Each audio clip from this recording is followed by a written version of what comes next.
بلند دنیا میں ہر سو خدا کا نام کیا، جناب خط میں رسول نے بڑا یہ کام کیا۔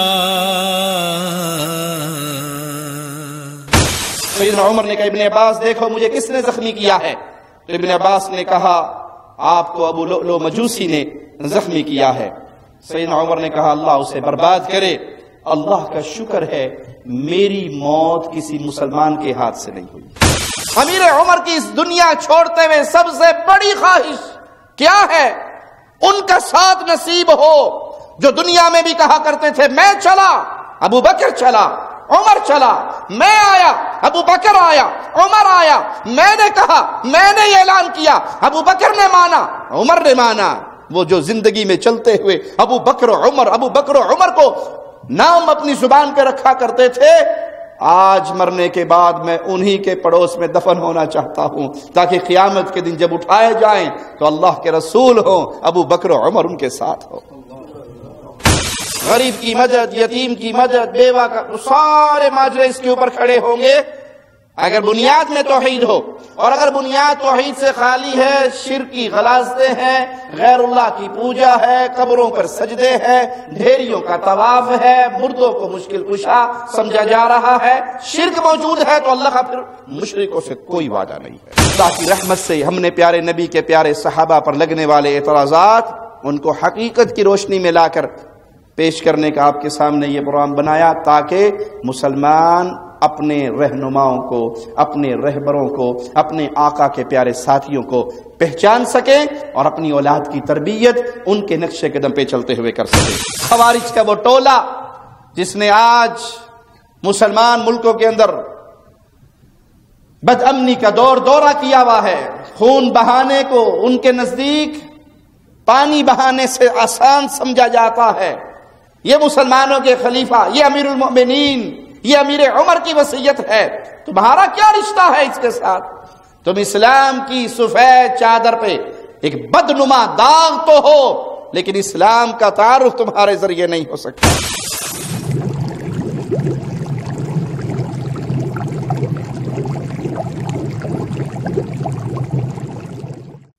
السلام علیکم ورحمۃ اللہ وبرکاتہ۔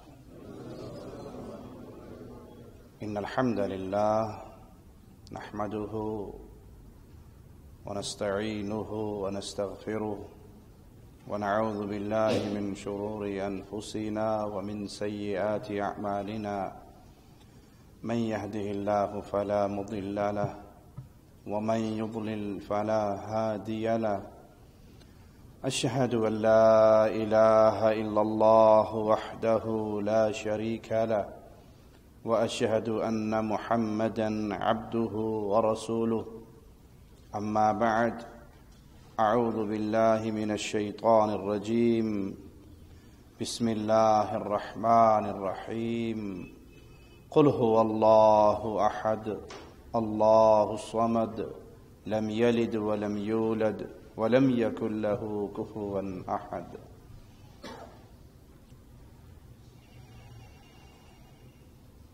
سابقہ درس میں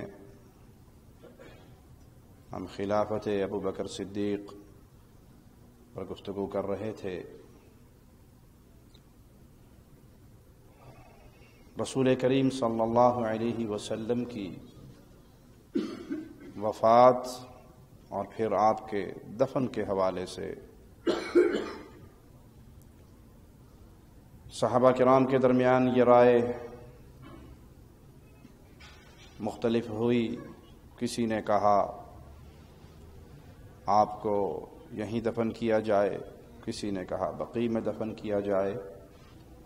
تو سیدنا ابو بکر صدیق رضی اللہ عنہ وارضا فرماتے ہیں کہ میں نے خود رسول اللہ صلی اللہ علیہ وسلم سے سنا لا يدفن نبی الا حیث یموت، ہر نبی کو وہیں دفن کیا جاتا ہے جہاں ان کی موت واقع ہوتی ہے۔ تو چونکہ رسول اللہ صلی اللہ علیہ وسلم حجرہ عائشہ میں فوت ہوئے تو اس لیے آپ کو حجرہ عائشہ میں ہی دفن کیا گیا۔ جامع ترمذی حدیث نمبر 1018 سیدہ عائشہ رضی اللہ تعالی عنہا سے روایت ہے کہ جب نبی کریم صلی اللہ علیہ وسلم فوت ہوئے، تدفین کا معاملہ آیا، اس مسئلے پر اختلاف پیدا ہوا، تو ابوبکر صدیق نے فرمایا اس مسئلے پر میں نے جو رسول اللہ صلی اللہ علیہ وسلم سے سنا تھا وہ میں بھولا نہیں ہوں، مجھے یاد ہے کہ رسول اللہ صلی اللہ علیہ وسلم نے فرمایا تھا ما قبض اللہ نبیا الا فی الموضع الذی یحب ان یدفن فیہ، ہر نبی کو اللہ اسی جگہ پر موت دیتا ہے جو جگہ اللہ اپنے اس نبی کے دفن کے لیے پسند فرما لیتا ہے۔ تو رسول اللہ صلی اللہ علیہ وسلم فوت ہوئے حجرہ عائشہ میں، تو معنی یہ کہ اللہ نے اس جگہ کو پسند فرمایا کہ محمد کریم صلی اللہ علیہ وسلم یہیں پر دفن ہوں۔ سمجھانے والوں کو، سمجھنے والوں کو ہم آواز دیتے رہیں گے، پیغام دیتے رہیں گے، کیونکہ ہم وارث ہیں اللہ کے نبی صلی اللہ علیہ وسلم کے، اور ہم وارث ہیں پیارے نبی کے، پیارے صحابہ کے۔ ادب کے دائرے میں رہ کر، محبت کے دائرے میں رہ کر، احترام کے دائرے میں رہ کر ان لوگوں کی عقلوں کو ضرور ٹچ کریں گے جن کے اوپر ان کے ذاکروں نے بغض اور عداوت کی سیاہ پٹی باندھ رکھی ہے۔ اگر تمہارے ذاکروں کی بات صحیح ہے اے عوام الناس، اے عقل مندو، جو وہ سیدہ عائشہ سلام اللہ علیہا رضی اللہ تعالی عنہا کی طرف جھوٹ کی نسبت، برائی کی کرتے ہیں، اگر تمہاری عقل سلامت ہے خود بھی سوچو اور اپنے بڑوں کو بھی سوچنے پر مجبور کرو۔ پیارے نبی صلی اللہ علیہ وسلم پاک ہیں، طیب ہیں، طاہر ہیں، اس میں تو کوئی شک نہیں۔ آپ جہاں دفن ہوئے آپ کی قبر مبارک جنت کا ٹکڑا ہے، اس میں تو کوئی شک نہیں۔ اگر نعوذ باللہ ثم نعوذ باللہ بستر عائشہ پاک نہ ہوتا، حجرہ عائشہ پاک نہ ہوتا، صدیقہ کائنات خود پاک نہ ہوتی، تو اللہ اپنے پاک نبی کو یہاں پہ فوت بھی نہ کرتا اور پاک نبی یہاں پر دفن بھی نہ ہوتے۔ مصطفیٰ پاک، آپ کا بستر بھی پاک، آپ کی بیوییں، ہماری مائیں، وہ کائنات کی پاکیزہ ترین عورتیں تھیں۔ اللہ نے وہیں پر اپنے نبی کی روح قبض کی جہاں اللہ نے ان کا دفن ہونا پسند فرمایا۔ یہ حدیث تمہاری عقلیں کھولنے کے لیے کافی ہے اگر تم خود حق کو تلاش کرنا چاہو کہ رسول اللہ صلی اللہ علیہ وسلم کبھی کسی ناپاک جگہ پہ دفن نہ ہو سکتے۔ اللہ کے پاک نبی یہاں پر فوت ہوئے، یہیں پر دفن ہوئے، تو نتیجہ کیا نکلا کہ سیدہ عائشہ سلام اللہ علیہا ان کی طرف کی جانے والی ہر برائی کی نسبت جھوٹ پر مبنی ہے، خباثت پر مبنی ہے، بغض اور عداوت پر مبنی ہے۔ سیدہ پاک تھی، زندہ رہی تو قرآن ان کے بستر پہ اترا کرتا تھا، اور جب میرے آقا فوت ہو گئے جس کے سینے پہ قرآن اترتا تھا وہ عائشہ کے حجرے میں دفن ہوئے۔ ابو بکر صدیق رضی اللہ عنہ وارضاہ کی وفات کا وقت قریب آیا تو آپ نے سیدنا عمر کو مسلمانوں کا خلیفہ مقرر کیا، جس سے اسلام کی برکت ظاہر ہوئی، اسلام غالب آیا۔ اور یہ دونوں خلفاء ابو بکر عمر رضی اللہ عنہما، ان کے متعلق خالق و مالک کا جو وعدہ تھا اہل ایمان کے ساتھ، وہ وعدہ پورا ہوا۔ اور یہ وعدہ جس کو مالک نے سورۃ نور میں بیان کیا ہے، وعد اللہ الذین آمنوا منکم وعملوا الصالحات، اللہ تعالی نے ان لوگوں سے جو تم میں سے اہل ایمان ہوں اور اہل ایمان کے بعد نیک عمل کرنے والے ہوں وعدہ کیا ہے۔ خالق کا وعدہ کن کے ساتھ؟ اہل ایمان کے ساتھ۔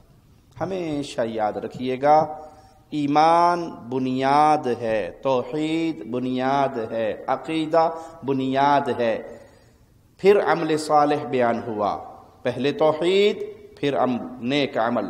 اگر نیک اعمال توحید کے بغیر ہوں اللہ کے ہاں وہ قبول نہیں ہوں گے۔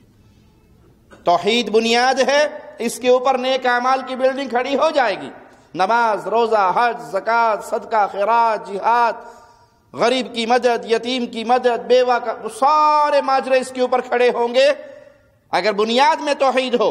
اور اگر بنیاد توحید سے خالی ہے، شرک کی غلاظتیں ہیں، غیر اللہ کی پوجا ہے، قبروں پر سجدے ہیں، ڈھیریوں کا طواف ہے، مردوں کو مشکل کشا سمجھا جا رہا ہے، شرک موجود ہے، تو اللہ کا پھر مشرکوں سے کوئی وعدہ نہیں ہے۔ اللہ کا وعدہ اہل ایمان سے ہے۔ ایمان لانے کے دعوے دار عمل صالح سے خالی ہو جائیں، ایمان لانے کے دعوے دار نمازوں کے مستقل تارک ہو جائیں، ایمان لانے کے دعوے دار فرائض کو چھوڑنے والے بن جائیں، تو پھر وہ ایمان والے اپنے دعوے کے اندر سچے نہیں ہیں۔ سچا وہ ہے الذین آمنوا، جو ایمان لائیں۔ ایمان کب پورا ہوگا؟ جب اس کے ساتھ وہ نیک اعمال فرائض کو ساتھ جوڑیں گے، ایمان اور عمل والے بن گے، تو پھر اللہ کا وعدہ کیا ہے لَيَسْتَخْلِفَنَّهُمْ فِي الْأَرْضِ كَمَا اسْتَخْلَفَ الَّذِينَ مِنْ قَبْلِهِمْ، اللہ انہیں ضرور زمین میں جانشین بنائے گا جس طرح ان لوگوں کو بنایا جو ان سے پہلے تھے۔ ان کی حکومت ضرور آئے گی، یہ غالب ضرور ہوں گے، یہ اللہ کا وعدہ ہے۔ جو اہل ایمان ہوں وہ غالب ضرور ہوں گے، آج نہ ہی کل نہ صحیح پرسوں، یہ نسل نہ صحیح اگلی نسل، ایک وقت ضرور آئے گا کہ اہل ایمان کی حکومت ہوگی، اہل توحید کا ڈنکا بجے گا، دنیا سے شرک مٹے گا۔ یہاں پر یہ نکتہ بھی یاد رکھیے، اہل ایمان ان کو حکم ہے کہ وہ صراط مستقیم پر چلیں، پرافٹ میں اللہ راضی ہو کے، خوش ہو کے انہیں جب چاہے حکومت دے دے۔ لیکن اہل ایمان کا مقصد حیات حکومت کا حصول نہیں ہے۔ اسلام کی اس پوری دعوت کی بنیاد اور اس کا ماٹو، اس کا مقصد، اس کا نصب العین وہ حکومت پہ قبضہ نہیں ہے کہ ہم دائیں بائیں سے آگے پیچھے سے ہو کے بھاگ دوڑ کے کسی طرح کرسی لے لیں، یہ مقصد نہیں ہے، یہ اسلام کی سوچ نہیں ہے۔ اسلام کا حکم ہے کہ سیدھے چلو، اہل ایمان بن کے رہو، عمل صالح والے بن کے رہو، تم اس راستے پہ سیدھے رہو، اللہ جب چاہے تمہیں یہ انعام دے دے، تمہیں نہ صحیح تمہاری اگلی نسل کو مل جائے، اس سے اگلی نسل کو مل جائے۔ کرسی کا حصول، حکومت کا حصول اور اس کے لیے صراط مستقیم کو چھوڑ دینا، یہ اہل بدعت کا طریقہ ہے، اہل سنت کا نہیں۔ تھوڑا سا واضح کر دوں اور آسان کر کے سمجھا دوں، ہمیں حکم کیا ہے ہم ایمان کے داعی بنیں، ایمان کی دعوت کو پھیلائیں، قولوا لا الہ الا اللہ کی آوازیں کو سمجھیں، قولوا لا الہ الا اللہ کی آوازیں کو آگے پہنچائیں۔ اللہ نے جو حکم ہمیں دیا ہے، جو طریقہ کار ہمارے آقا جناب محمد الرسول اللہ صلی اللہ علیہ وسلم نے ہمارے لیے مخصوص کیا ہے، ہم اس راستے پہ چلتے جائیں، حکومت ملے یا نہ ملے، مسلمان قوم ہو یا نہ ہو، ہم اس سیدھے راستے پہ چلے تو ہم کامیاب ہیں۔ اور اگر ہم نے مقصد حکومت کو بنا لیا، مقصد کرسی کو بنا لیا اور اس کے لیے وہ راستہ چھوڑ کے شارٹ کٹ مارنے شروع کر دیے، تو ہم اپنے اصل راستے سے ہٹ گئے، ہم ناکام ہو گئے۔ اور اگر اصل راستے پر رہے، ہمیں ایک بندہ بھی نہ ملا، ایک بندہ بھی توحید پر نہ آیا، ایک بندے نے بھی ایمان کو قبول نہ کیا، اور ہم ساری عمر وہ پیغام دیتے دیتے مر جائیں، ہم کامیاب ہوں گے یا ناکام؟ مثال دے کے سمجھا دوں، رسول اللہ صلی اللہ علیہ وسلم کا فرمان ہے کہ کچھ انبیاء قیامت کے دن اٹھائے جائیں گے جن کے ساتھ تھوڑے سے لوگ ہوں گے، کچھ کے ساتھ چند افراد ہوں گے، کسی کے ساتھ ایک یا دو شخص ہوگا۔ بعض انبیاء ایسے بھی اٹھائے جائیں گے جن کے ساتھ کوئی بھی مسلمان نہیں ہوا ہوگا۔ نبی نے ساری زندگی محنت کی، ساری زندگی سال ہا سال اپنی قوم کو لا الہ الا اللہ کا آوازہ دیا، قوم میں سے کوئی ایک بندہ بھی ماننے کے لیے تیار نہیں ہوا. آج کی زبان میں کہہ دوں، نبی نے 40 سال 50 سال 60 سال 100 سال 200 سال 900 سال 800 سال محنت کی، ایک ووٹ بھی نہیں ملا. اب یہ نبی فوت ہو گئے، اللہ کے پاس چلے گئے، کیا کہو گے؟ کامیاب یا ناکام؟ کامیاب.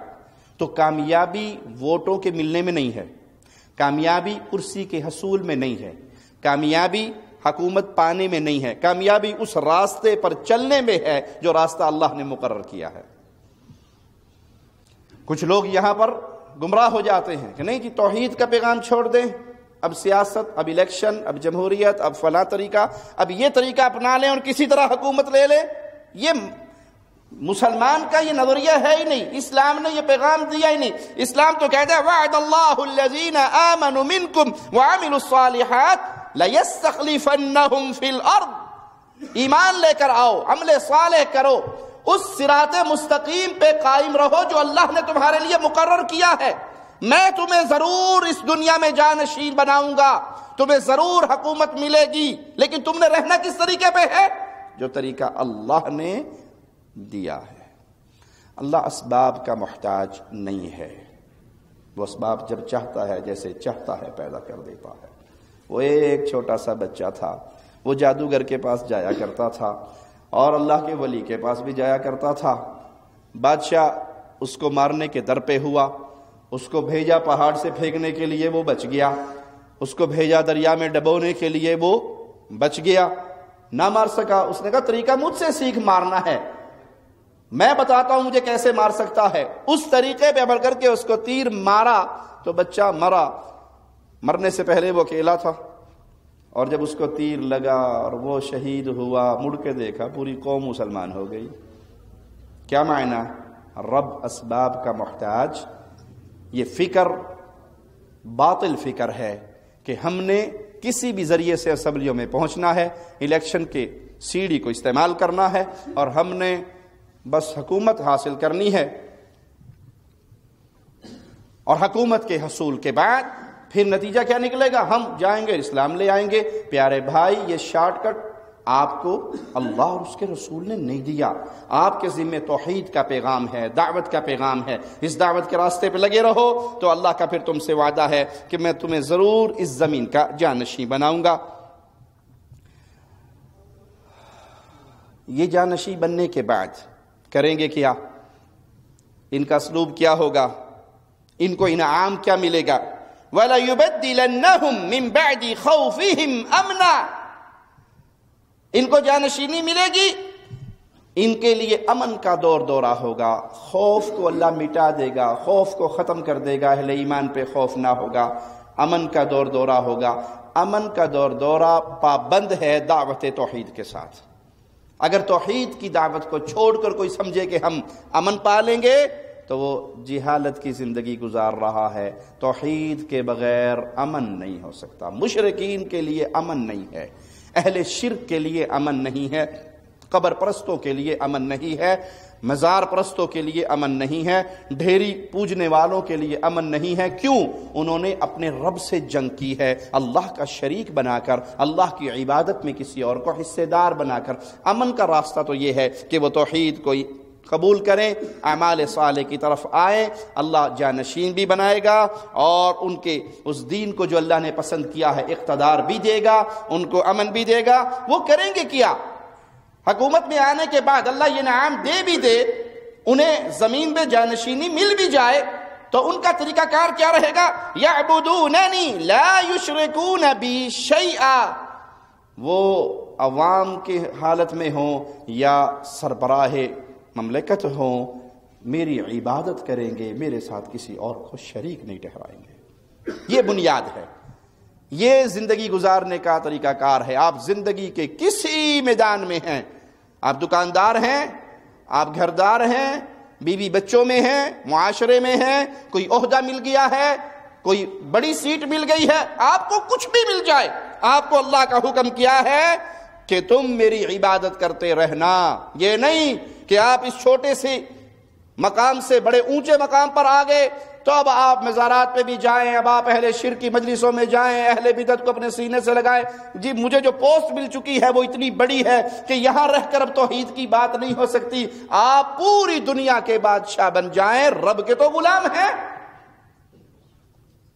آپ انسانوں میں کتنے بڑے عہدے پر پہنچ جائیں، اپنے رب کے تو بندے ہو، تو آپ کی ڈیوٹی ہے، آپ کی ذمہ داری ہے کہ آپ نے ہر حال میں عبادت اللہ کی کرنی ہے اور اللہ کا شریک نہیں کرنا۔ وَمَنْ كَفَرَ بَعْدَ ذَلِكَ فَأُولَئِكَ هُمُ الْفَاسِقُونَ، اور جو کفر کرے یہ ساری باتیں سمجھنے کے بعد پھر وہ کفر کرتا ہے تو یہی لوگ ہیں نافرمان۔ تو اللہ نے جو وعدہ کیا تھا اہل ایمان کے ساتھ، میں تمہیں زمین میں حکومت دوں گا، جانشینی دوں گا، توحید کا دور دورہ ہوگا، امن کا دور دورہ ہوگا، تو ابو بکر و عمر رضی اللہ عنہما کا دور وہ سنہری دور ہے جس کی تاریخ انسانی میں کوئی مثال نہیں ملتی۔ تاریخ انسانی میں ابو بکر و عمر کے دور کی مثال انسانیت کی تاریخ دینے سے قاصر ہے۔ انسانوں میں، مسلمانوں میں قربانی کا جذبہ کیسا تھا؟ ایک شخص کماتا، جتنا بھی کماتا اپنے پاس صرف اپنی ضرورت کا رکھتا اور باقی سارا اپنے مسلمان بھائیوں پہ خرچ کر دیتا اور اللہ کے دین پہ خرچ کر دیتا، عوام الناس کی بہتری پہ، فلاحی کاموں پہ خرچ کر دیتا۔ ہر شخص اپنی ہمت سے بڑھ کر اللہ کے دین پہ خرچ کرتا۔ اس طرح اللہ کا دین پھیلتا رہا، پھلتا رہا۔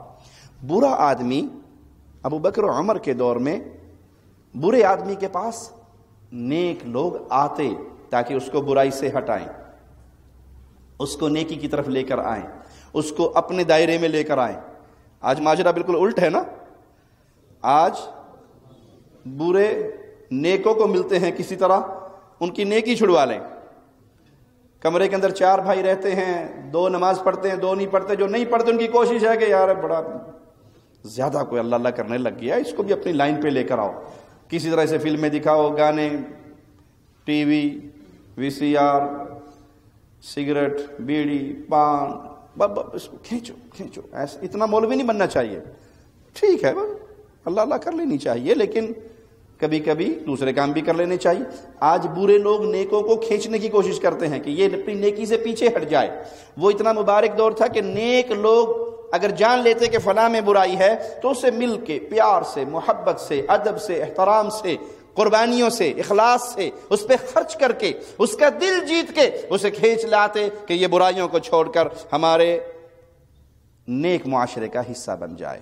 لیکن دشمنان اسلام جو شروع سے اسلام کے دشمن ہیں اور ہر وہ راستہ اختیار کرتے ہیں جس کے ذریعے وہ اسلام پہ وار کر سکیں، انہوں نے ابو بکر و عمر رضی اللہ عنہما کی مبارک سیرتوں پر سیاہی پھینکنے کا ایک ناکام نامراد پلان بنایا کہ ان کی سیرتوں پر داغ لگائے جائیں، ان پر جھوٹے الزامات لگائے جائیں، تاکہ جب ان کی سیرتیں خراب ہو جائیں گی تو آنے والی نسلیں ان کو اپنے لیے رہبر نہیں سمجھیں گی، تو وہ اسلام کی ایک بلڈنگ جو کھڑی ہو رہی ہے ہم اس کو گرانے کی کوشش میں کامیاب ہوں گے۔ اسی لیے غیر معتبر لوگوں نے جو تاریخ مرتب کی ہے اس تاریخ میں سیدنا ابو بکر اور سیدنا عمر کے اوپر جو الزامات لگائے ہیں وہ جھوٹ کا پلندہ ہے، اور اللہ کی قسم کھا کر کہتا ہوں اس وقت تک اہل ایمان دنیا میں اور آخرت میں سرخرو نہیں ہو سکتے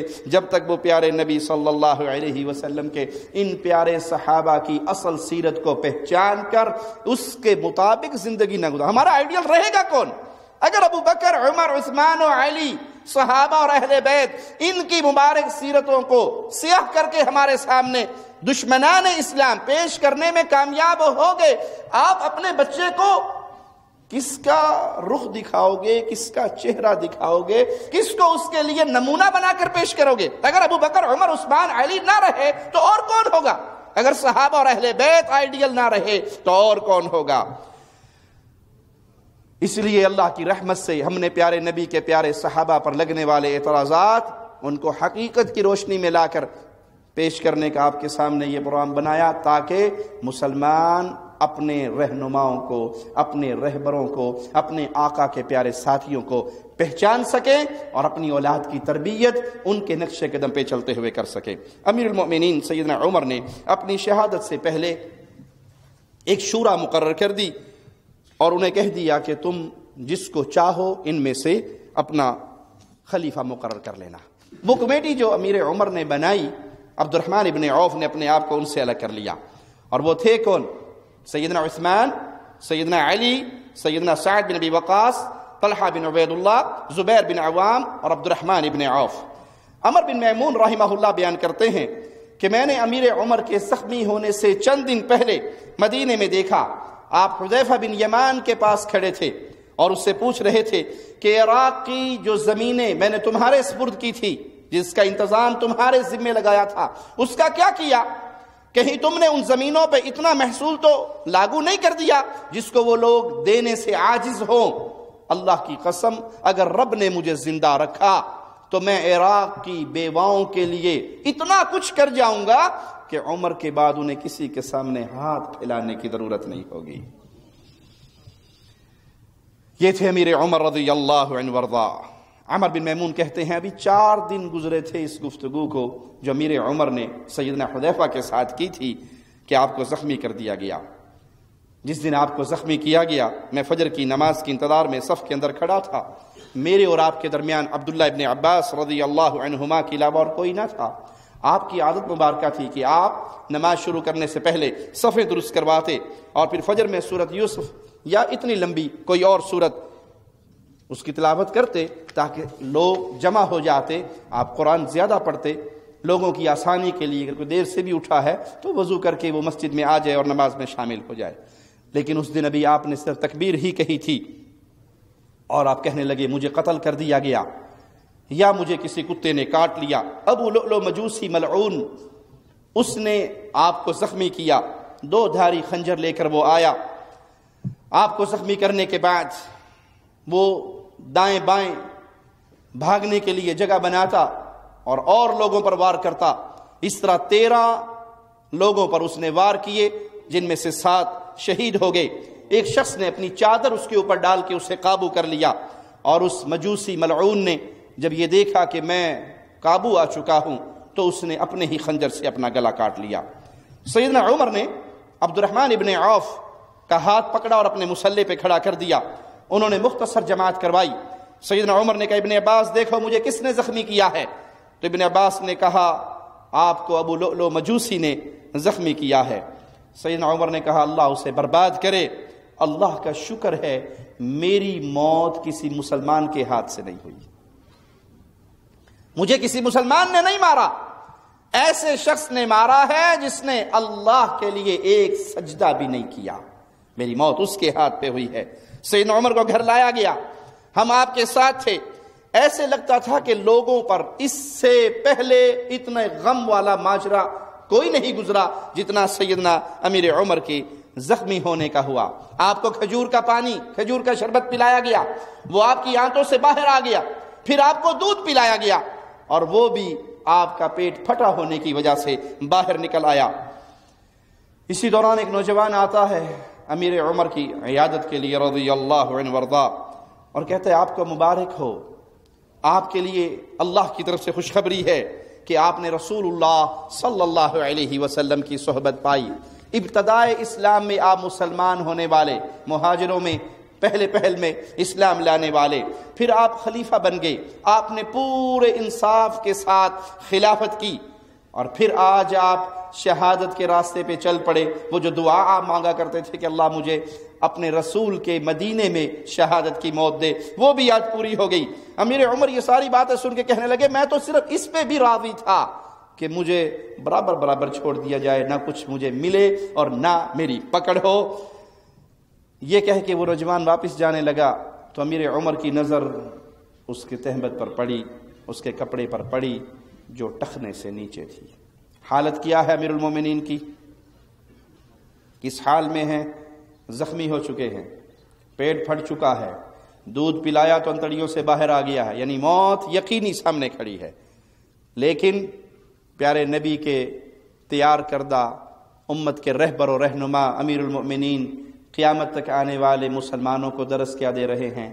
کسی بھی حال میں ہو، اگر محمد صلی اللہ علیہ وسلم کی بات کی مخالفت ہو رہی ہے تو وہاں پہ خاموش رہنا تمہارے لیے جائز؟ کہا اس نوجوان کو واپس بلاؤ۔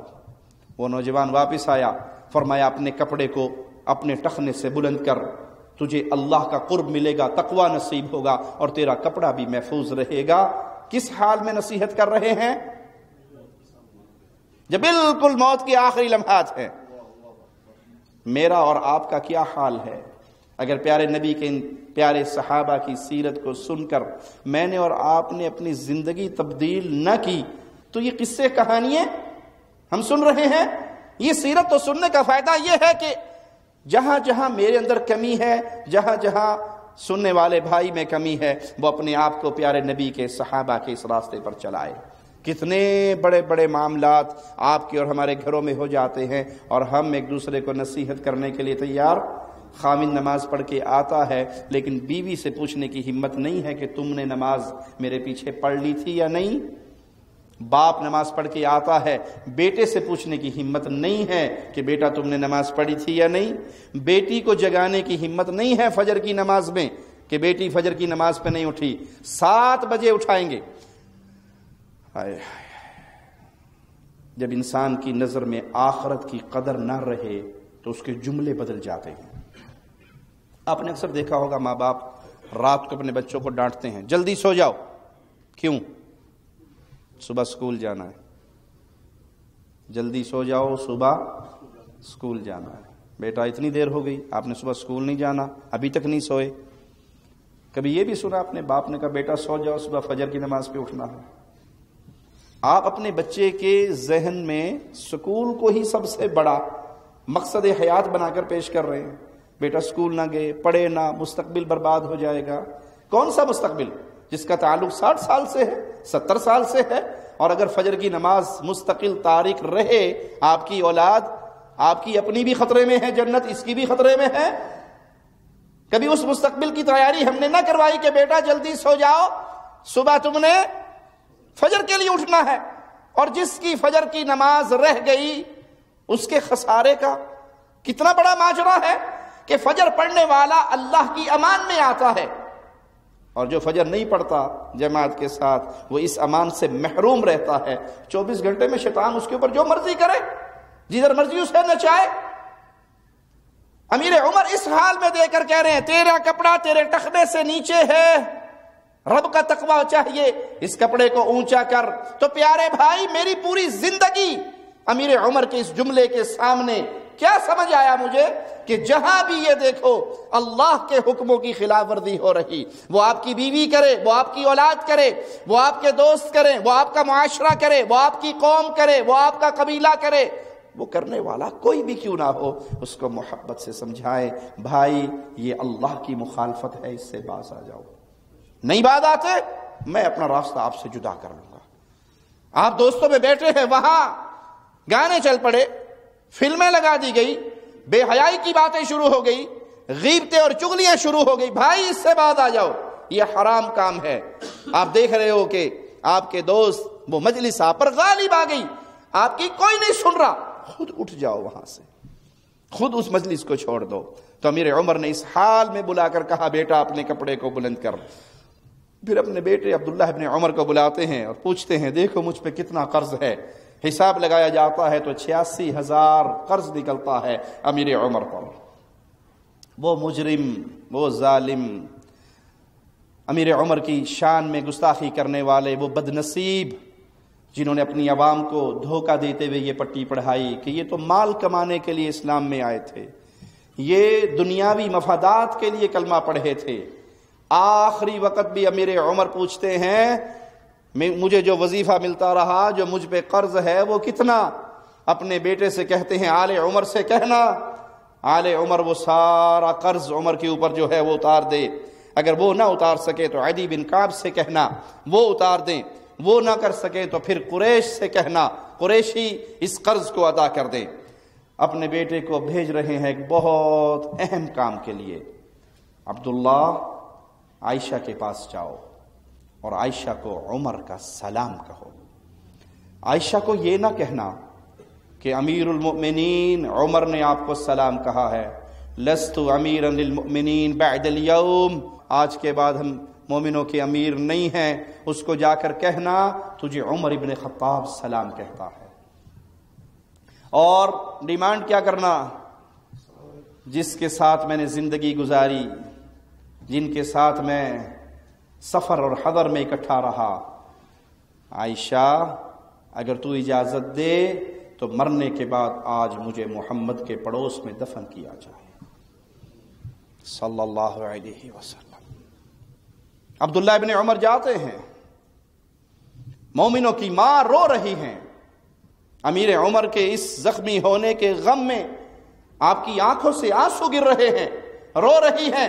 عبداللہ ابن عمر جا کر اپنے بابا کی درخواست پیش کرتے ہیں، عائشہ میرے بابا نے آپ کو سلام کہا ہے اور اجازت مانگی ہے، اگر آپ اجازت دو تو عمر کو محمد صلی اللہ علیہ وسلم کے پڑوس میں دفن کر دیا جائے، اور اگر آپ اجازت نہیں دو گی تو پھر عام قبرستان میں مسلمانوں کے ساتھ دفن کر دیا جائے گا۔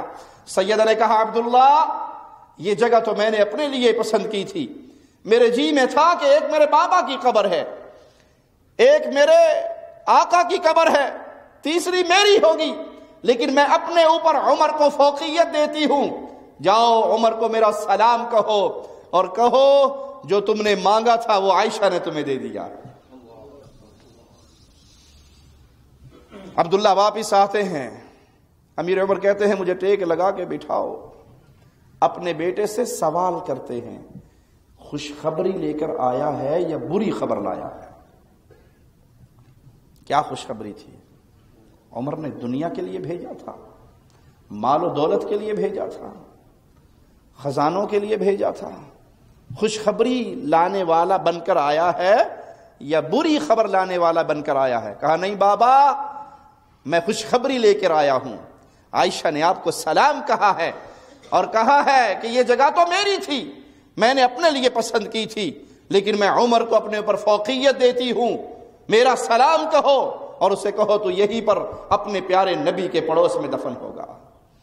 کہا بیٹا جب میں فوت ہو جاؤں، ہو سکتا ہے عائشہ نے میری حیا کرتے ہوئے میں زندہ ہوں یہ جملے کہہ دیے ہوں، جب میں فوت ہو جاؤں مجھے پھر لے کر جانا اور پھر حجرہ عائشہ کے باہر رکھ کے سوال کرنا عمر اپنے پیاروں کے ساتھ دفن ہونا چاہتا ہے۔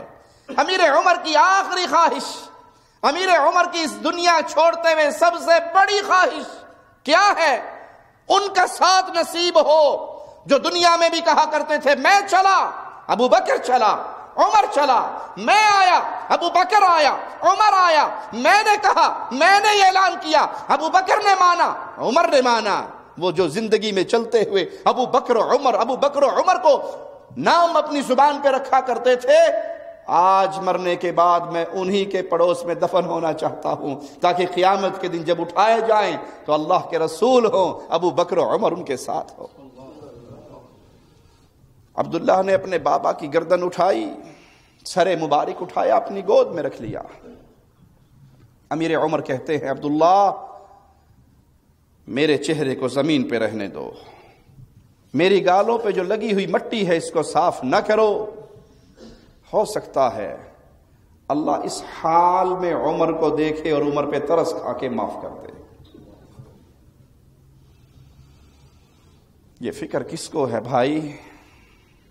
جس کے گھر جنت میں مصطفیٰ اپنی آنکھوں سے دیکھ کر آئے تھے، جس کے محلات رب کی جنت میں، اس کو یہ فکر ہے کہ کسی طرح اللہ مجھے معاف کر دے، اللہ نے معاف نہ کیا تو میں تو برباد ہو جاؤں گا۔ لوگوں نے کہا امیر عمر وصیت کر دیجئے خلافت کے لیے، تو کہا میں نے ان لوگوں کو ذمہ دار بنا دیا ہے جن سے آخری لمحے تک محمد الرسول اللہ صلی اللہ علیہ وسلم راضی تھے۔ پھر آپ نے علی، عثمان، زبیر، طلحہ، سعد، عبد الرحمن کے نام لیے، اپنے بیٹے کا بھی نام لیا، کہا میرے بیٹے عبداللہ کو مشورے کی حد تک تو ساتھ رکھنا، اس کا خلافت میں کوئی حصہ نہیں ہے۔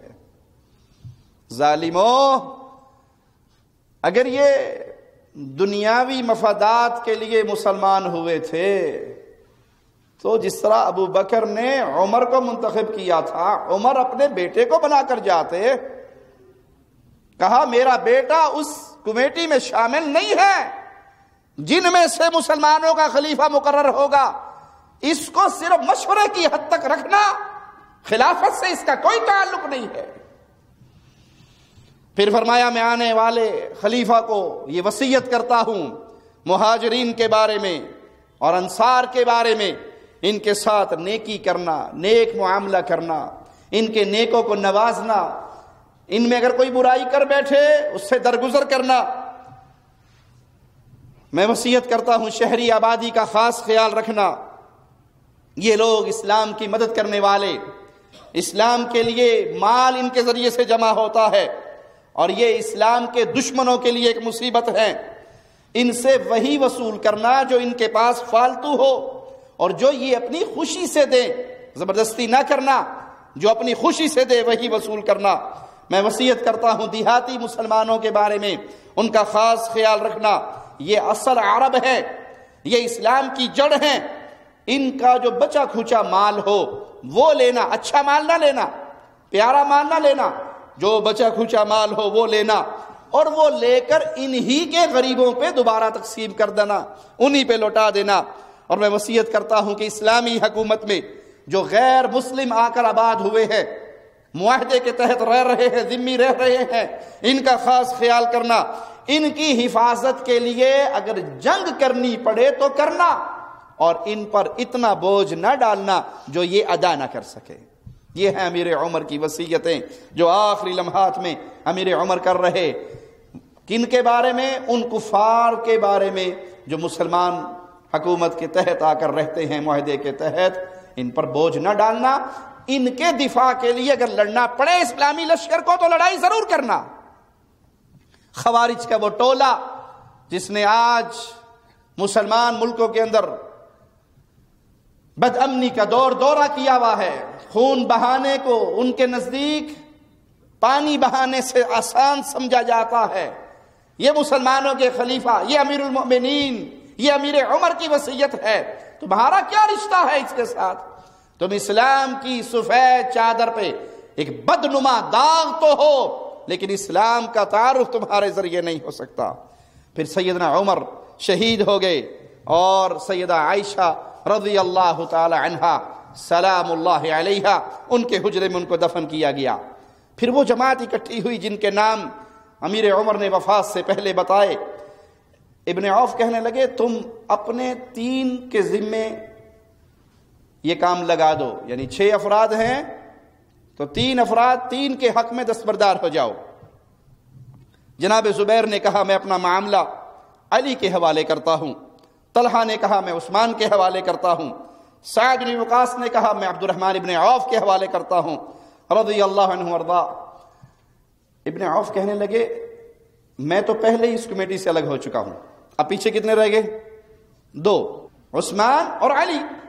عبد الرحمن ابن عوف تو نکل گئے پہلے ہی، عثمان اور علی یہ 2 باقی بچے ہیں۔ سیدنا علی کا ہاتھ پکڑتے ہیں، انہیں ایک سائیڈ پہ لے جاتے ہیں، ان کی شان بیان کرتے ہیں، ان کا حق بیان کرتے ہیں، نبی کریم صلی اللہ علیہ وسلم سے جو رشتہ داری ہے وہ بیان کرتے ہیں اور پوچھتے ہیں کہ اگر میں آپ کو خلیفہ بنا دوں تو آپ رسول اللہ صلی اللہ علیہ وسلم کی تعلیمات کے مطابق اور ابو بکر و عمر کے دیے ہوئے راستے کے مطابق چلیں گے؟ انہوں نے کہا بالکل، میں اسی منہج پہ باقی رہوں گا جس پہ مجھ سے پہلے 2 خلیفہ مسلمانوں کے گزر چکے۔ کہ اگر میں عثمان کو بنا دوں تو آپ ان کی فرما برداری بھی کریں گے؟ کہا میرا ہاتھ تمہارے ہاتھ میں ہے، اگر تم عثمان کو بنا دو گے تو یہی ہاتھ میں اس کے ہاتھ میں دوں گا۔ پھر سیدنا عثمان کو لیا ابن عوف نے اور ان سے بھی یہی باتیں کی کہ آپ ابتدائے اسلام میں مسلمان ہونے والے، اسلام کے لیے آپ کی قربانیاں، آپ کی شان، پیارے نبی سے رشتہ داری، وہ سب میں مانتا ہوں۔ اگر آپ کے ذمے میں یہ مسلمانوں کی ذمہ داری ڈال دوں تو آپ پیارے نبی صلی اللہ علیہ وسلم کے بعد آنے والے ان خلفاء کے راستے پہ ہی چلیں گے۔ اور یہ کہنے کے بعد پھر آپ نے سیدنا عثمان سے کہا اپنا ہاتھ آگے بڑھائیے، اور اپنا ہاتھ عثمان کے ہاتھ میں دے کے بیعت کیا۔ پھر سیدنا علی نے اپنا ہاتھ دیا اور اس طرح تمام مسلمان سیدنا عثمان کے نام پر اکٹھے ہو گئے اور سیدنا عثمان کی بیعت کر لی گئی۔ شیخ الاسلام ابن تیمیہ رحمہ اللہ فرماتے ہیں منہاج السنہ جلد 3 صفحہ 233 پر امام احمد ابن حنبل کا قول نقل کرتے ہوئے کہ جس طرح عثمان کی بیعت پر تمام مسلمان اکٹھے ہوئے اور ان کا اتفاق ہوا، اس طرح کسی کی بیعت پر اتفاق نہیں ہوا کہ عمر شہید ہو گئے اور اس کے بعد مسلمانوں میں باقاعدہ مشورہ ہوا اور یہ 6 افراد جن کے ذمے سیدنا عمر یہ ذمہ داری لگا کر گئے تھے، انہوں نے بھی آپس میں مشورہ کیا اور مکمل اتفاق کے ساتھ سیدنا عثمان کے ہاتھ میں ہاتھ دیا گیا۔ لگاتار 3 دن مشورہ ہونے کے بعد آپ کو خلیفہ مقرر کیا گیا۔ یہی وجہ تھی کہ اللہ نے ان کو غالب کیا اپنے بندوں کی مدد کی کفار کے مقابلے پہ، اور تھوڑا ہی عرصہ گزرا امیر عثمان کے دور میں ملک شام، عراق، ایران، خراسان، افریقہ، ہندوستان اور بہت سے ممالک فتح ہوئے اور مسلمانوں کے اندر داخل ہو گئے، مسلمانوں کی خلافت کے نیچے آ گئے۔ امیر المؤمنین سیدنا عثمان کے متعلق جناب ابن عوف کا یہ گمان کیسے درست نہ ہوتا، جبکہ عثمان کی پاکیزہ سیرت، آپ کا بہترین حسن خاتمہ، رسول اللہ صلی اللہ علیہ وسلم کی بشارتیں وہ تمام اس زبان سے مل چکی تھی جس زبان کا مصداق وَمَا يَنطِقُ عَنِ الْهَوَىٰ إِنْ هُوَ إِلَّا وَحْيٌ يُوحَىٰ۔ فضیلت والی یہ شخصیت، ان کے حق میں ایک ایسی بھی فضیلت ہے جس کی تمنا ابو بکر و عمر بھی کرتے رہے، لیکن وہ فضیلت ابو بکر و عمر کو نہیں ملی، صرف عثمان کو ملی۔ صحیح مسلم حدیث نمبر 2401 سنیے، سیدہ عائشہ رضی اللہ تعالی عنہ بیان کرتی ہیں کان رسول اللہ صلی اللہ علیہ وسلم مضطجعا فی بیتی کاشفا عن فخذیہ او ساقیہ۔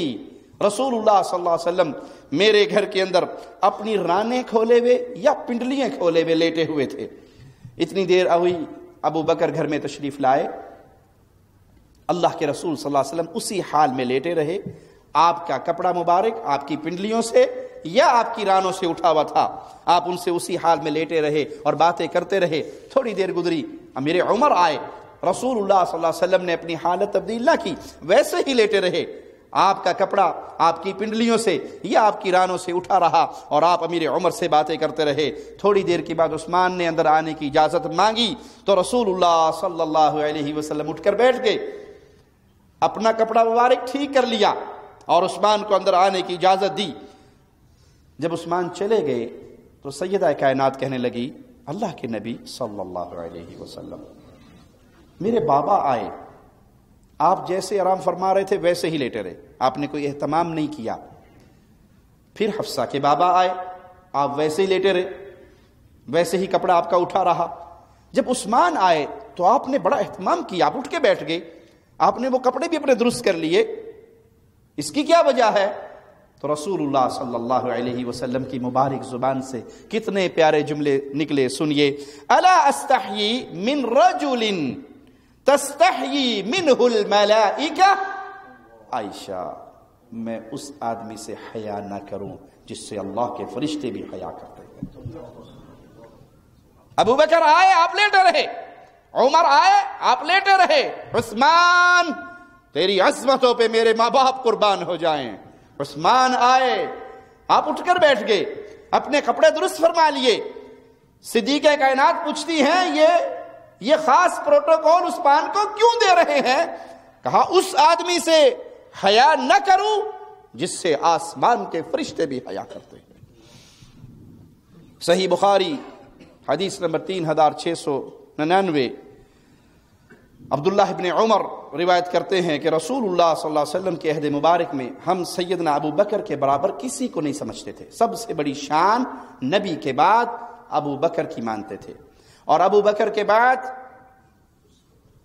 عمر کی شان سمجھتے تھے، عمر کے بعد عثمان کی شان سمجھتے تھے۔ پیارے نبی کے دور میں ہی صحابہ کے درمیان یہ شان معروف تھی، سب سے اعلیٰ درجے پہ ابو بکر، ان کے بعد عمر، اور ان کے بعد عثمان، اور عثمان کے بعد ہم رسول اللہ صلی اللہ علیہ وسلم کے صحابہ میں کسی پر بحث نہیں کیا کرتے تھے۔ سیدنا عثمان کو اللہ نے یہ شان دی جو دنیا کے کسی شخص کو نہیں دی۔ عثمان رضی اللہ عنہ وارضا اس شان کے اندر بھی تنہا ہیں، یکتا ہے پوری دنیا کے اندر، اللہ نے وہ شان کسی اور کو نہیں دی۔ کیا؟ کسی شخص کو سوائے عثمان کے اس کے دور کے نبی کی 2 بیٹیاں اس کے نکاح میں نہیں آئی. یہ شان عثمان ہے کہ عثمان کو محمد کریم صلی اللہ علیہ وسلم کی 2 بیٹیوں کا نکاح نصیب ہوا. سیدنا علی رضی اللہ عنہ وارضا سے کسی نے کہا عثمان کی شان بیان کیجئے، عثمان کے بارے میں ہمیں کچھ بتائیے.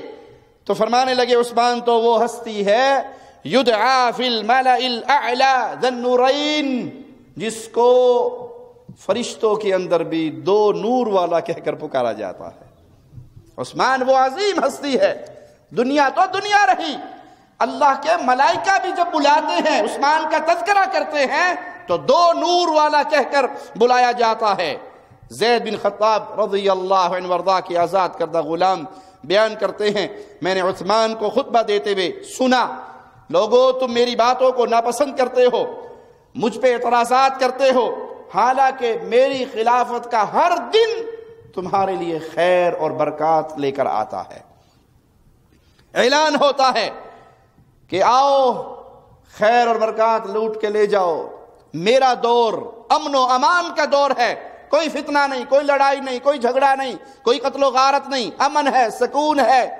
سیدنا حسن بصری رحمہ اللہ فرمایا کرتے تھے میں نے امیر المؤمنین عثمان کی طرف سے اعلان کرنے والے کو سنا، لوگوں آؤ اپنے اپنے عطیات لے جاؤ. لوگ آئے ڈھیروں مال لے کر چلے گئے. پھر اعلان ہوا لوگوں آؤ اپنی تنخواہیں لے کر چلے جاؤ. پھر لوگ آئے اور اپنی تنخواہوں کے نام پہ ڈھیروں مال لے کر گئے. پھر اعلان ہوا تمہیں جو وظائف ملتے ہیں وہ وصول کر لو. لوگ آئے وظائف لے کے چلے گئے، بہت زیادہ مال لے کر گئے. پھر اعلان ہوا آؤ اپنے اپنے کپڑے لے کر چلے جاؤ، تمہارے لیے کپڑوں کا اعلان ہو رہا ہے امیر المؤمنین کی طرف سے. پھر اعلان ہوا گھی اور شہد بیت المال سے بانٹا جا رہا ہے، آؤ لوگوں اپنے حصے کا گھی اور شہد لے جاؤ. حسن بصری کہتے ہیں یہ سارے اعلانات میں نے اپنے کانوں سے سنے. مزید فرماتے ہیں وہ زمانہ جو عثمان کا دور تھا وہ اتنا برکت والا تھا، اس میں رزق بڑا وافر تھا، معاملات بہت اچھے تھے، ہر مسلمان دوسرے مسلمان سے محبت کرتا تھا. اگر لوگ اسی اثار اور جذبے کے تحت زندگی گزارتے رہتے تو زمین اور آسمان کی برکتیں ان کو حاصل ہوتی رہتی اور وہ اسی طرح کھلا ہوا رزق پاتے. لیکن لوگوں نے صبر سے کام نہ لیا اور وہ تلواریں جو کفار کے مقابلے میں کھینچی ہوئی تھی وہاں سے ہٹا کر اپنے آپ اس میں کھینچ لی. امام محمد بن سیرین رحمہ اللہ فرماتے ہیں خلیفہ راشد عثمان کے دور میں دولت اتنی زیادہ تھی، ایک لونڈی اپنے وزن کے برابر سونے میں تول کے بیچی جاتی تھی. لوگوں کے پاس اتنا مال تھا، لونڈی خریدتے وقت اس کی قیمت کیا لگتی، ایک پلڑے میں لونڈی کو بٹھا دیتے اور ایک میں سونا رکھنا شروع کر دیتے. جب اس کے وزن کے برابر سونا ہو جاتا تو وہ لونڈی بیچی جاتی. گھوڑا 1,00,000 درہم کا بیچا جاتا، کھجور کا ایک درخت 1,000 درہم کا بیچا جاتا. اس حد تک مسلمانوں پر اللہ کی رحمت، دنیا میں سے برکات وصول ہونا شروع ہو گئی تھی. نبی کریم صلی اللہ علیہ وسلم نے اس بات کی خبر اپنی زندگی میں دی تھی کہ عمر بھی شہید ہوں گے، عثمان بھی شہید ہوں گے. ایک ہنگامے کے بدلے میں، ایک بلوے کے بدلے میں ان کو شہید کیا جائے گا اور پھر ان کو اللہ کی جنت ملے گی. صحیح بخاری حدیث نمبر 3674 اور صحیح مسلم حدیث نمبر 6214. ابو موسیٰ اشعری سے روایت ہے رضی اللہ عنہ وارضا کہ ایک دن اپنے گھر سے میں وضو کر کے نکلا، یہ نیت کر کے کہ آج میں نے اللہ کے نبی صلی اللہ علیہ وسلم کا خادم بن کے رہنا ہے، پورا دن آپ کی خدمت میں گزارنا ہے. میں مسجد میں آیا، آپ نہ ملے، میں آپ کو پوچھتا ہوا، تلاش کرتا ہوا، میں نے آپ کو ایک باغ کے کنویں پر بیٹھے ہوئے دیکھا، آپ اپنی ٹانگیں اس کنویں میں لٹکائے ہوئے بیٹھے ہوئے. میں آیا، سلام کیا اور آ کے پھر دروازے پہ چوکیدار بن کے کھڑا ہو گیا. تھوڑی دیر بعد دروازہ کھٹکھٹایا، میں نے پوچھا کون ہے، تو جواب ملا ابو بکر ہوں، اللہ کے نبی صلی اللہ علیہ وسلم کے پاس آنے کی اجازت چاہیے. کہ میں نے کہا ٹھہریے، آج میں دربان ہوں، میں پوچھ کے آتا ہوں، اجازت ملے گی تو آپ کو بتاؤں گا. میں نے آپ کو سلام کیا، کہا ابو بکر آئے ہیں.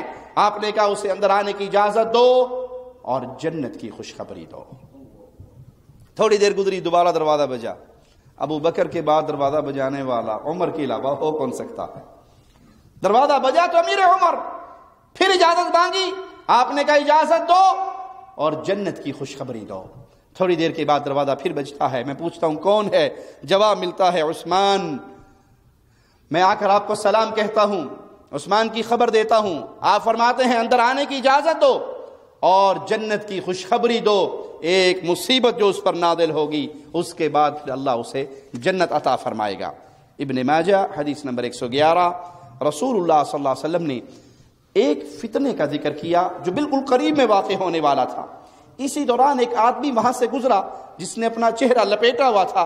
آپ نے فرمایا ھذا یومئذ علی الہدی، یہ جو منہ لپیٹ کر جا رہا ہے اس دن یہ ہدایت یافتہ ہوگا۔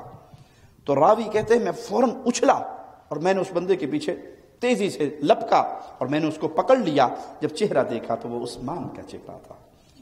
میں نے وہ چہرہ اللہ کے نبی صلی اللہ علیہ وسلم کی طرف کر دیا، اے اللہ کے نبی یہ اور اس کے ساتھ ہی ہدایت یافتہ ہوں گے؟ فرمایا ہاں یہ اور اس کے ساتھ ہی ہدایت یافتہ ہوں گے۔ اگلی ہی روایت میں رسول اللہ صلی اللہ علیہ وسلم نے فرمایا عثمان ان واللہ اللہ ھذا الامر یوما، اگر تجھے اللہ مسلمانوں کا خلیفہ بنا دے، مسلمانوں کا والی بنا دے، فاراد المنافقون ان تخلع قمیصک، منافقین پھر تجھ سے جھگڑا کریں کہ یہ جو قمیص، یہ کرتا، یہ خلافت جو اللہ نے تجھے پہنائی ہے اس کو اتار دے، فلا تخلعہ، تو عثمان اس خلافت کی قمیص کو نہ اتارنا۔ تجھ سے منافق جھگڑا کریں گے کہ اس خلافت کو چھوڑ دیجئے، خلافت سے دستبردار ہو جائیں۔ اللہ کے نبی صلی اللہ علیہ وسلم حکم دے رہے ہیں عثمان اس دن صبر کرنا، اللہ نے جو تجھے شان، جو کرتا، جو قمیص، جو خلافت تجھے پہنائی ہوگی اس کو نہ اتارنا۔ نعمان بن بشیر کہتے ہیں میں نے سیدہ کائنات عائشہ صدیقہ رضی اللہ تعالی عنہا سے پوچھا، جب بلوائیوں نے حملہ کیا تھا سیدنا عثمان پر اور وہ جھگڑ رہے تھے اور یہی ان کی آوازیں تھی کہ خلافت چھوڑ دو، آپ نے لوگوں کو یہ حدیث کیوں نہ سنائی؟ سیدہ کہتی ہے اس دن مجھے یہ روایت بھلا دی گئی تھی۔ سیدنا عثمان رضی اللہ عنہ وارضا، وہ خوش نصیب ہستی، وہ عظیم الشان مقام والے کہ ابراہیم خلیل اللہ کے بعد کوئی جوڑا اللہ کے راستے میں ہجرت کرنے والا بنا اپنی بیوی کے ساتھ، تو مکہ سے حبشہ جانے والے محمد کریم صلی اللہ علیہ وسلم کی لخت جگر سیدہ رقیہ اور سیدنا عثمان، یہ دونوں اللہ کے راستے میں پاک باز ہستیاں، ابراہیم خلیل اللہ کے بعد یہ شرف پانے والی۔ سیدنا عثمان کو ظلماً شہید کیا گیا۔ اس وقت آپ نے نہ تو جنگ کی، نہ ان کے خلاف لشکر کشی کی، اور نہ ہی آپ کے ہم پلہ صحابہ میں سے کسی نے آپ کے ساتھ یہ لڑائی کی، بلکہ امیر المومنین سیدنا عثمان نے اہل قبلہ مسلمانوں سے قطعاً جنگ کرنے کا ارادہ نہ کیا، حالانکہ اسلام کی سربلندی بہت ہو چکی تھی اور اس وقت آپ کے خلاف باغی جو بغاوت کر رہے تھے ان کا شر بھی بہت زیادہ پھیل چکا تھا۔ آپ چاہتے تو اپنے پیارے نبی کے پیارے صحابہ کے ذمہ یہ کام لگا دیتے، لیکن آپ نے مسلمانوں کا خون بہانے کو پسند نہیں کیا۔ شیخ الاسلام ابن تیمیہ رحمہ اللہ فرماتے ہیں عثمان کا خون بہانے میں اہل ایمان میں سے، صالح مومنین میں سے کوئی شخص بھی شریک نہیں تھا۔ یہ سارا فتنہ پھیلانے والے اوباش قسم کے لوگ اور بلوائی تھے جو حقیقت میں ابن سبا کی اولاد اور ان کا جال میں پھنسے ہوئے وہ گمراہ لوگ تھے، کچھ گمراہ کرنے والے تھے، کچھ عوام الناس میں سے گمراہ ہونے والے تھے۔ سیدنا علی رضی اللہ عنہ وارضا اکثر ایک دعا کیا کرتے تھے۔ سیدنا علی کی دعا پہ غور کیجئے، خاص طور پہ وہ لوگ جن کو گھٹی کے طور پر ابو بکر، عمر، عثمان کی نفرت پہ لائی گئی ہے کہ یہ نعوذ باللہ اہل بیت کے دشمن تھے اور اہل بیت ان کے دشمن تھے، آئیے مولا علی دعا کیا کرتے تھے، اللہم لعن قتلۃ عثمان فی البر والبحر والسہل والجبل، اے اللہ جنہوں نے عثمان کو شہید کیا ان قاتلوں پر بر و بحر میں، میدانوں اور پہاڑوں میں ہر جگہ اپنی لعنت برسا۔ تو اہل بیت اس جرم میں شامل نہ تھے، پیارے نبی کے پیارے صحابہ اس جرم میں شامل نہ تھے۔ یہ کرنے والے، اس کی تفصیل انشاءاللہ ہم اگلے درس میں بیان کریں گے کہ وہ مجرم کون تھے جنہوں نے یہ سارا فتنہ اور اس فتنے کی آگ کو بھڑکایا، اور وہ اسباب کیا تھے، وہ الزامات کیا تھے جو جھوٹ دھوکے کی بنیاد پر امیر عثمان کے ذمہ لگائے گئے۔ امیر عثمان رضی اللہ عنہ ان تمام کے تمام جھوٹوں سے پاک، بری، پاکیزہ، طیب، طاہر زندگی گزار کر اللہ کی جنتوں کے مہمان بنے۔ اقول قولی ھذا واستغفر اللہ لی ولکم ولسائر المسلمین فاستغفروہ انہ ھو الغفور الرحیم۔